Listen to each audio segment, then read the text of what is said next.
সাম্প্রতিক সময়ে আমাদের বাংলাদেশি ভাই বোনেরা সিকিউরিটি ক্লিয়ারেন্স দিতে গিয়ে বেশ অসুবিধায় পড়ছে। এখানে ফিঙ্গারপ্রিন্ট দিতে হচ্ছে, যা কিনা শাহি ল্যাবের মাধ্যমে করা যাবে। আপনি এই যে বেল বাটন আর আপনার এই যে প্রোফাইল আইকনের মাঝখানে যে মেনু আছে, মেনুর দিকে আসলে নিচের দিকে চলে আসবেন, আসলে দেখবেন মিনিস্ট্রি অফ ইন্টেরিয়র সিম্বল, এই যে এটা নিচে 2024 লেখা, এর উপরেরটায় ক্লিক করবেন। ক্লিক করার পরে সবুজ যে চিহ্নিত লেখাটা আছে, এর নিচে আছে সিকিউরিটি ক্লিয়ারেন্স। এখানে ক্লিক করলে আপনার এরকম বক্স আসবে। বক্সের মধ্যে আপনার সিভিল আইডি নাম্বার লিখবেন, লিখে ক্লিক করবেন। ক্লিক করলে দেখবেন যদি আপনার করা হয়ে থাকে তাহলে এরকম টিক আসবে, না হলে আপনি ফিঙ্গারপ্রিন্ট দেওয়ার আপনার অপশন আসবে। এরপরে আপনার যার ফিঙ্গারপ্রিন্ট দেওয়া আছে তার স্ট্যাটাস এখান থেকে ডাউনলোড করে নিতে পারবেন।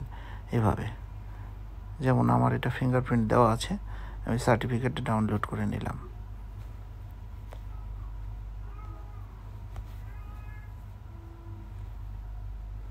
ডান।